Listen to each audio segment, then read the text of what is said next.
ഉന്നത വിദ്യാഭ്യാസ മേഖലയുമായി ബന്ധപ്പെട്ട് നവീകരണം എന്ന ലക്ഷ്യം മുന്നിൽ കണ്ട് കേന്ദ്ര സർക്കാർ ചില പദ്ധതികൾക്ക് കൂടി രൂപം നൽകുകയാണ്.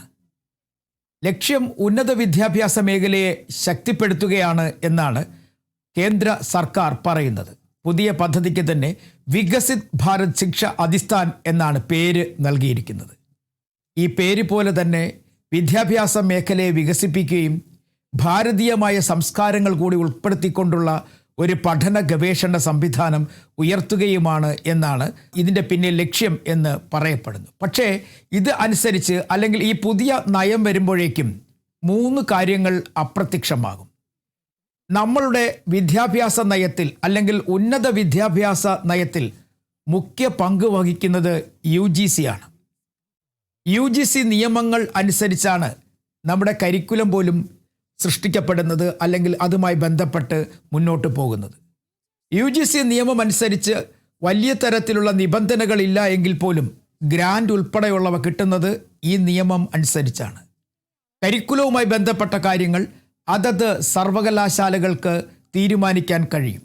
ഏതൊക്കെ പുസ്തകങ്ങൾ പഠിക്കണം, ഏതൊക്കെ പുസ്തകങ്ങൾ പഠിക്കണ്ട എന്ന് ഇപ്പോൾ ഓരോ സർവകലാശാലകൾക്കും തീരുമാനിക്കാനുള്ള അവകാശമുണ്ട്, അധികാരമുണ്ട്.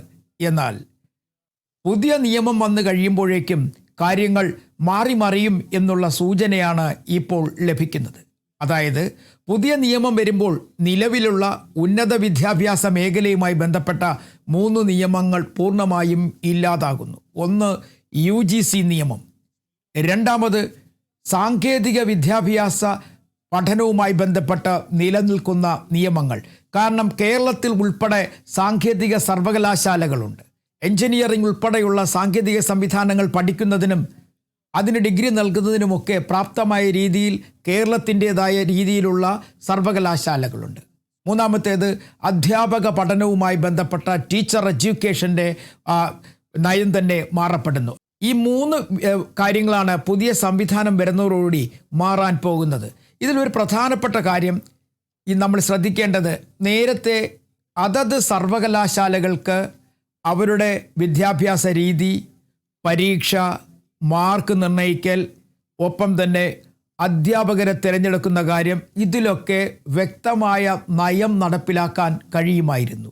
ഇതൊക്കെ ഇല്ലാതാകുമോ അല്ലെങ്കിൽ ഇതെല്ലാം പൂർണ്ണമായും ഓരോ സംസ്ഥാനങ്ങൾക്കും നഷ്ടമാകുമോ എന്നുള്ളതാണ് പുതിയ ഒരു സംശയമായി ഉയരുന്നത്.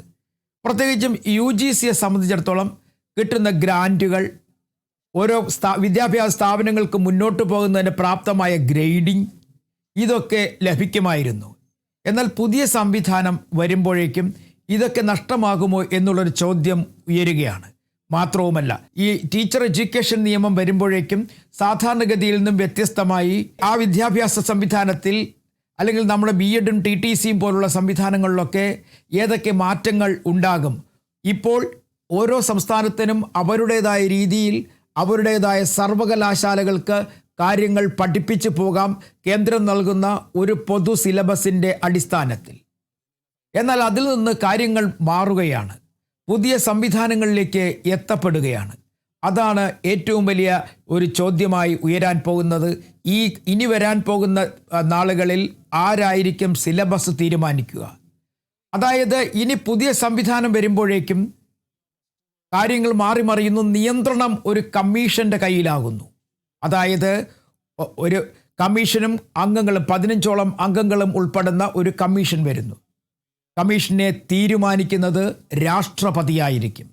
അംഗങ്ങളെ തിരഞ്ഞെടുക്കുന്നതും ഈ രാഷ്ട്രപതിയുടെ കീഴിൽ വരുന്ന ഒരു സംവിധാനത്തിലായിരിക്കും. അതിൻ്റെ അർത്ഥം പൂർണ്ണമായും കേന്ദ്ര സർക്കാർ വിദ്യാഭ്യാസ മേഖലകളിലേക്ക് പിടിമുറുക്കാൻ പോകുന്നു എന്നുള്ളതാണ്. ഗ്രാൻറ്റുകൾ ഇപ്പോൾ UGC ആണ് നൽകുന്നതെങ്കിൽ അടുത്ത ഘട്ടത്തിലേക്ക് എത്തപ്പെടുമ്പോഴേക്കും ഈ കമ്മീഷൻ അല്ലെങ്കിൽ പുതുതായി വരാൻ പോകുന്ന നിയന്ത്രണം ഏറ്റെടുക്കാൻ പോകുന്ന കമ്മീഷനായിരിക്കും ഗ്രാൻറ്റുകൾ നൽകുക. ഇനി ഒരു കാര്യം കൂടിയുണ്ട്. അതായത് ചില കാര്യങ്ങൾ ഇപ്പോഴത്തെ പുതിയ സംവിധാനങ്ങളിൽ നിന്നും ഒഴിവാക്കിയിട്ടുണ്ട്. അത് നിയമ പഠനത്തെയും ആരോഗ്യശാസ്ത്രവുമായി ബന്ധപ്പെട്ട അല്ലെങ്കിൽ മെഡിക്കൽ സയൻസുമായി ബന്ധപ്പെട്ട കാര്യങ്ങളെയും പുതിയ പഠന രീതികളിൽ നിന്നും ഒഴിവാക്കിയിട്ടുണ്ട്. അതിനെ ഇതിലെങ്ങും ഉൾപ്പെടുത്തിയിട്ടില്ല. മെഡിക്കൽ സർവകലാശാലകളെ ഇതിൽ ഉൾപ്പെടുത്താതെ മാറ്റി നിർത്തിയിരിക്കുകയാണ്. ഒപ്പം നിയമ പഠനത്തിനുള്ള സംവിധാനങ്ങളെയും ബാക്കിയുള്ള സാങ്കേതികപരമായിട്ടുള്ളതും മറ്റു കരിക്കുലങ്ങളുമെല്ലാം തന്നെ പുതിയ വിദ്യാഭ്യാസ നയമനുസരിച്ച് ഒരു പുതിയ മാറ്റത്തിലേക്ക് മാറപ്പെടുന്നു എന്നുള്ളതാണ് ഏറ്റവും പുതിയ ചിന്താവിഷയം. ഇനി മറ്റൊരു പ്രധാനപ്പെട്ട കാര്യം, ഈ കമ്മീഷൻ്റെ അല്ലെങ്കിൽ ഈ പുതിയ കമ്മീഷൻ വന്നു കഴിയുമ്പോഴേക്കും ചില ചുമതലകൾ കൂടി അവർക്ക് വരുന്നു. ഗവേഷണം അല്ലെങ്കിൽ പഠനവുമായി ബന്ധപ്പെട്ട ഗവേഷണം അത് കൂടുതൽ ക്രിയാത്മകമാക്കുന്നതിന് വേണ്ടിയുള്ള പൂർണ്ണ ചുമതല കമ്മീഷൻ്റെ കീഴിലുള്ള റെഗുലേറ്ററി കൗൺസിലുകൾക്ക് ആയിരിക്കും. കമ്മീഷൻ്റെ കീഴിലുള്ള റെഗുലേറ്ററി കൗൺസിലുകളായിരിക്കും ഗവേഷണം ഉൾപ്പെടെയുള്ള കാര്യങ്ങളുടെ പൂർണ്ണമായ ചുമതല. മാത്രവുമല്ല, കമ്മീഷൻ തീരുമാനിക്കും സാമ്പത്തിക സഹായങ്ങൾ എങ്ങനെ നൽകണം എന്നുള്ള കാര്യത്തിൽ. മറ്റൊരു പ്രധാനപ്പെട്ട കാര്യം, അത് വളരെ ശ്രദ്ധേയമായ കാര്യമാണ്, ഈ സംവിധാനം നടപ്പിലാക്കപ്പെടുമ്പോഴേക്കും കോളേജുകളുടെയും ഒപ്പം ക്യാമ്പസുകളുടെയും അക്രഡിറ്റേഷൻ തീരുമാനിക്കുന്നത് പുതിയ റെഗുലേറ്ററി കൗൺസിൽ ആയിരിക്കും. അതിനും ഒരു ബോഡിയുണ്ട്, അല്ലെങ്കിൽ ഒരു ഭരണ സംവിധാനമുണ്ട്, ഒരു ഭരണ നിർവഹണ സംവിധാനം അതിലും ഉണ്ട്. അത് കൃത്യമായി പ്രവർത്തിക്കുക ഈ കമ്മീഷൻ്റെ അല്ലെങ്കിൽ കമ്മീഷൻ പറയുന്ന കാര്യങ്ങൾ കൃത്യമായി നടപ്പിലാക്കുന്ന രീതിയിലായിരിക്കും. അതായത് ഒരു കമ്മീഷന് തൊട്ടു താഴെയായിട്ട് ഒരു റെഗുലേറ്ററി കമ്മിറ്റി. ഈ റെഗുലേറ്ററി കമ്മിറ്റിയിൽ കൃത്യമായും പ്രസിഡന്റുമാരുണ്ടായിരിക്കും, ഒപ്പം തന്നെ ഇതുമായി ബന്ധപ്പെട്ട അംഗങ്ങളുണ്ടായിരിക്കും. ഈ അംഗങ്ങളുടെ കാര്യത്തിലും നിബന്ധനകളുണ്ട്. സംസ്ഥാനത്ത് നിന്നും 2 അല്ലെങ്കിൽ 3 അംഗങ്ങൾക്ക് മാത്രമാണ് ഇതിൽ അംഗങ്ങളായി എത്താൻ കഴിയുന്നത്. എല്ലാ സംസ്ഥാനത്തെയും കാര്യത്തിലാണ്. ഒരു സംസ്ഥാനത്ത് നിന്നും 1-2 പേർക്ക്. അതേസമയം കൂടുതൽ ആളുകൾ, കമ്മീഷൻ്റെ ആളുകൾ രാഷ്ട്രപതിക്ക് നൽകുന്ന രാഷ്ട്രപതിക്ക് നൽകുന്ന പട്ടിക അനുസരിച്ച് കേന്ദ്ര സർക്കാർ തീരുമാനിക്കുന്ന ആളുകളായിരിക്കും. അതായത് ഇക്കാര്യത്തിൽ ഭരണപരമായ കാര്യത്തിൽ സംസ്ഥാനത്തിന് അതിനുള്ള പിടി നഷ്ടപ്പെടുമോ എന്നുള്ളൊരു ചോദ്യവും ഇവിടെ ഉയരുന്നുണ്ട്. എന്തായാലും ഉന്നത വിദ്യാഭ്യാസ മേഖലയിൽ ചെറിയൊരു ആശങ്കയുടെ നിഴൽ കൂടി വന്നിരിക്കുന്നു എന്ന് വേണമെങ്കിൽ പറയാൻ കഴിയും. കേരളത്തിൽ നിലവിലെ സാഹചര്യത്തിൽ വിദ്യാഭ്യാസ മേഖലയിൽ, പ്രത്യേകിച്ചും ഉന്നത വിദ്യാഭ്യാസ മേഖലയിൽ പ്രതിസന്ധികളില്ല, പ്രശ്നങ്ങളില്ല, സിലബസുകൾ കൃത്യമായി മുന്നോട്ട് കൊണ്ടുപോകാൻ അവർക്ക് കഴിയുന്നു. എന്നാൽ പുതിയ സംവിധാനം വന്നു കഴിയുമ്പോഴേക്കും കമ്മീഷൻ വരുന്നു, കമ്മീഷന് താഴെയായിട്ട് റെഗുലേറ്ററി കൗൺസിൽ വരുന്നു. റെഗുലേറ്ററി കൗൺസിൽ വിദ്യാഭ്യാസവുമായി ബന്ധപ്പെട്ട കാര്യങ്ങളിൽ തീരുമാനമെടുക്കും, അക്രഡിറ്റേഷൻ്റെ കാര്യത്തിൽ തീരുമാനമെടുക്കും, ഗവേഷണത്തിൻ്റെ കാര്യത്തിൽ തീരുമാനമെടുക്കും. അങ്ങനെ വിശദമായ ഒരു നിയമ സംവിധാനവുമായിട്ടാണ് ആ പുതിയ റെഗുലേറ്ററി കൗൺസിൽ വരാൻ പോകുന്നത്. മാത്രവുമല്ല, VC അല്ലെങ്കിൽ വൈസ് ചാൻസലർമാർ എന്ന് പറയുന്ന പദവി പോലും ഒരു പക്ഷേ അപ്രസക്തമാകാനുള്ള സാധ്യതയും തള്ളിക്കളയാനാകില്ല. പക്ഷേ ഇതുമായി ബന്ധപ്പെട്ടുള്ള പഠനങ്ങളും ചർച്ചകളും പുരോഗമിച്ചു വരികയാണ്. ഒരു സംസ്ഥാനവും ഇതുവരെയുമായും എതിർപ്പോ അല്ലെങ്കിൽ ഇതുമായി ബന്ധപ്പെട്ട കാര്യങ്ങളിൽ ചർച്ചകളിലോ പങ്കെടുത്തിട്ടില്ല എന്നുള്ളതാണ് മറ്റൊരു കാര്യം. എന്തായാലും പുതിയ വിദ്യാഭ്യാസ നയം അത് കേരളം എങ്ങനെ കാണും എന്നുള്ളതാണ് എല്ലാവരും നോക്കുന്നത്. നേരത്തെ തന്നെ PM ശ്രീ പദ്ധതിയുമായി ബന്ധപ്പെട്ട് ആരോപണങ്ങൾ ഉയർന്നു നിൽക്കുകയാണ്.